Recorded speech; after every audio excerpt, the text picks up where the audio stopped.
안녕하세요. 감성편지 김다원입니다. 프랑스가 세대 갈등으로 시끄럽다는 뉴스를 봤습니다.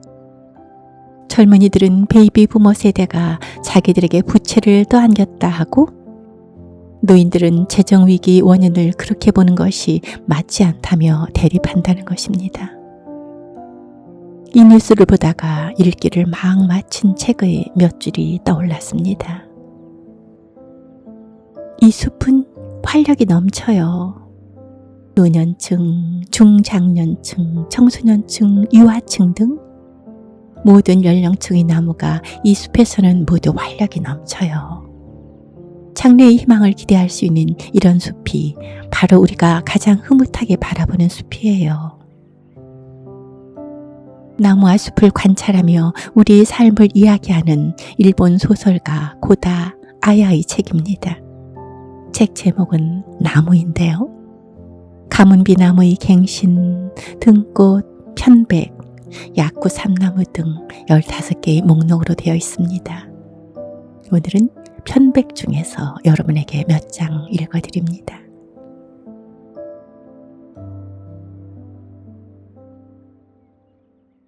구독과 좋아요를 주시면 제가 더 큰 용기를 얻습니다.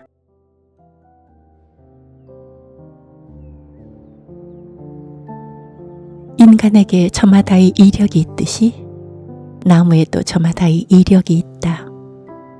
나무는 몸에 자신의 이력을 표시해서 보여준다. 몇 살인지 별 근심 없이 오늘까지 살아왔는지, 아니면 고통을 견디며 인내해 왔는지, 행복하다면 행복했던 이유가 있을 터이고, 고통을 겪었다면 몇 살 때 몇 번 어떤 종류의 장애를 만났는지 등을 자신의 몸에 전부 기록한다. 또한 그 나무 주변의 사물이 그러한 사실을 뒷받침해 준다고 함께 간 관계자가 가르쳐 주었다. 서로 가까이 붙어 자라는 두 나무 중에 한쪽은 똑바로 서 있고 다른 한쪽은 비스듬히 서 있는 모습을 보며 둘이 한때는 서로 돕기도 하고 경쟁도 했다고 추정하는 근거는 나무의 몸에 적힌 이력을 바탕으로 해석할 수 있다고 한다. 두 나무가 아직 어리고 약했을 때는 서로가 존재하기에 눈도 바람도 쉽게 견뎌낼 수 있었을 것이다. 만약 혼자였다면 부러졌겠지만 둘이었기 때문에 서로에게 견디는 힘이 되어주었을 것이다. 혼자보다는 둘이 강하다. 하지만 이후 성장하는 동안 각자 몸에 힘이 붙었고 그때 둘은 경쟁할 수밖에 없었을 것이다. 어느 세계든 힘이 비슷한 이들이 함께 있으면 자연스레 경쟁이 시작된다. 힘이 넘치는 젊은 두 나무는 어릴 적에 서로 도왔든 말든 이젠 경쟁자로서 치열한 성장 다툼을 벌였을 것이다. 하지만 이때까지는 두 나무 모두 똑바로 서 있었을 것이다. 얼마 지나지 않아 둘 사이에 차이가 발생한다. 근소한 차이라도 먼저 자란 쪽의 승리다.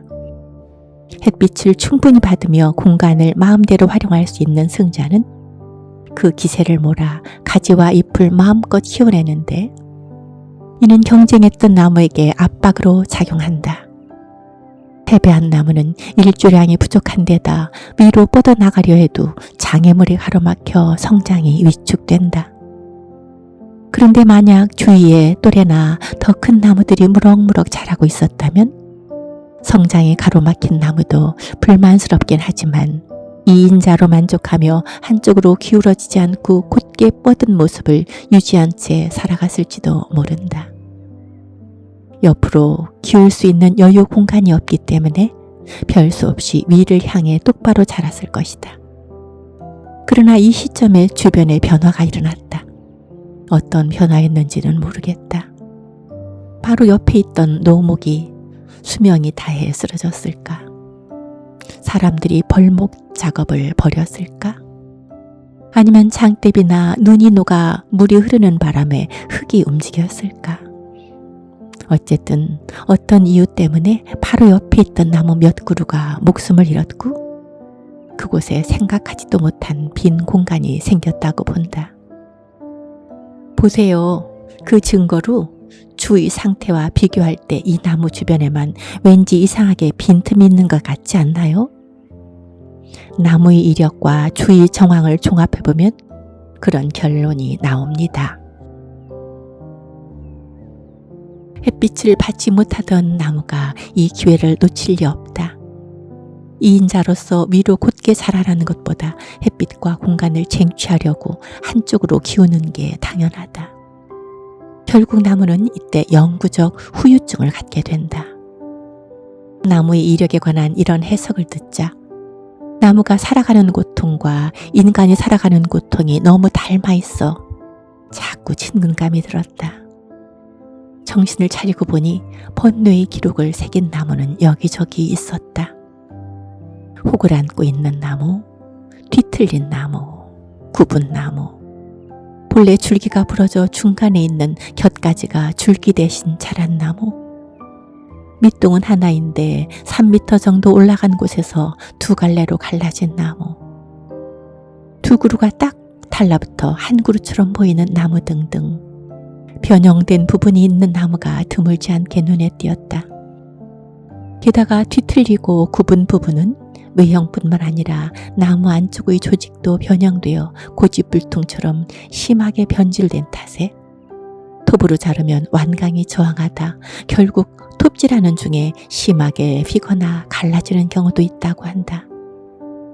그런 부분은 아무짝에도 쓸모없는 성가신 부분이라고 한다.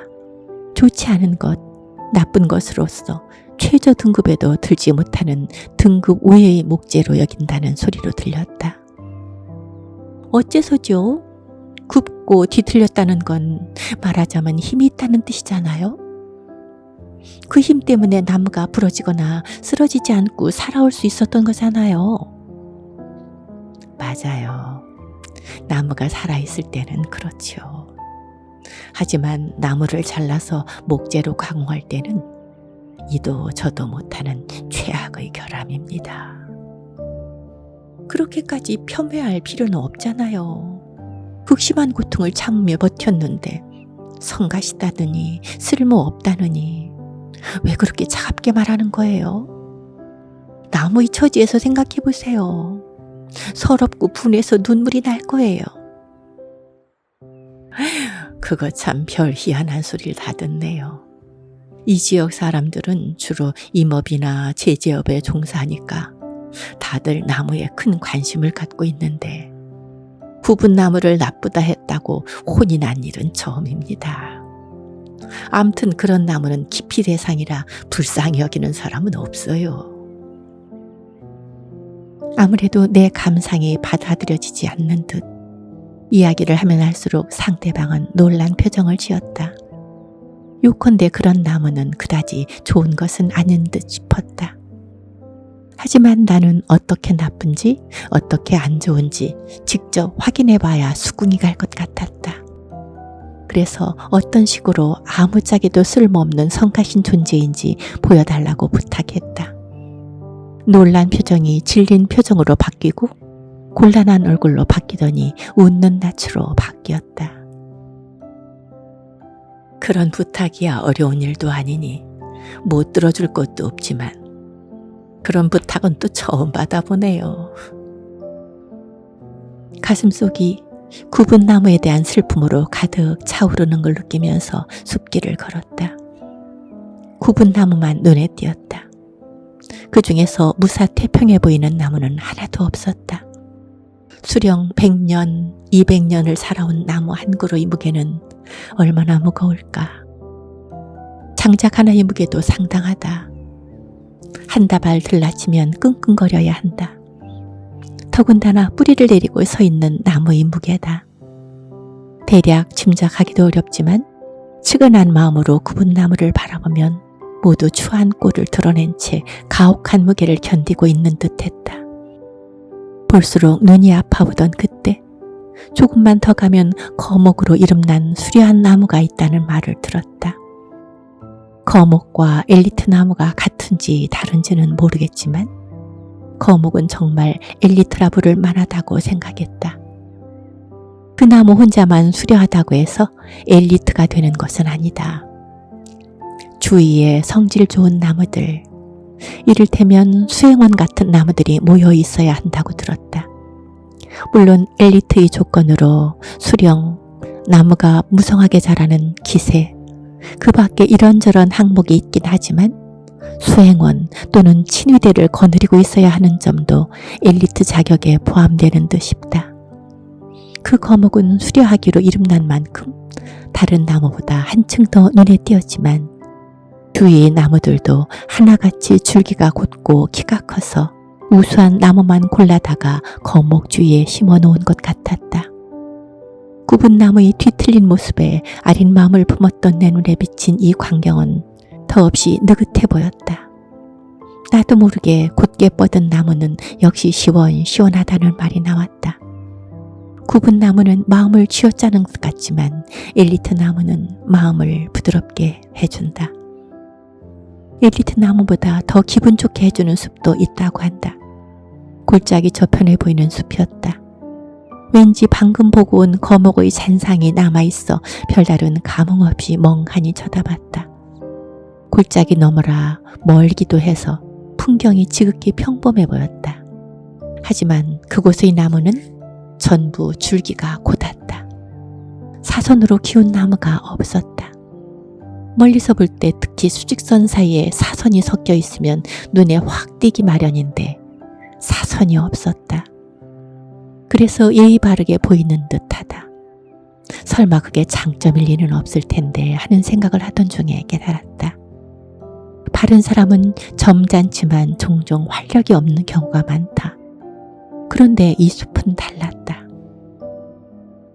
이 숲은 활력이 넘쳐요. 노년층, 중장년층, 청소년층, 유아층 등 모든 연령층의 나무가 이 숲에서는 모두 활력이 넘쳐요.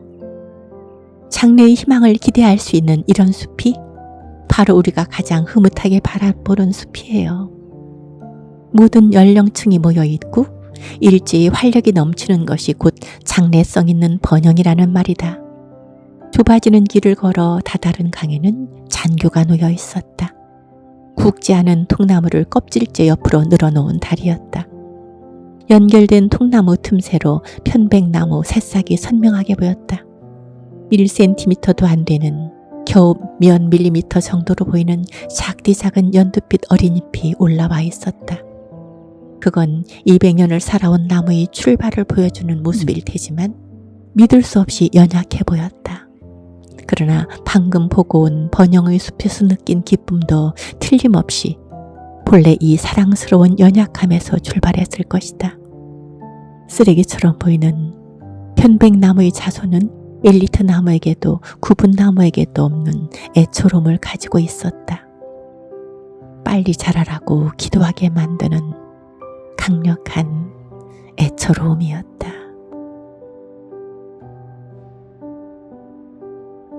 숲이건 우리 인간 사회건 작고 크고 늙고 병들고 모두가 하나 돼서 아름다운 사회가 되었으면 합니다. 아름다운 숲을 바라보면서 우리 사회를 생각한 날이었습니다. 여러분 모두 건강하시길 바랍니다. 고맙습니다.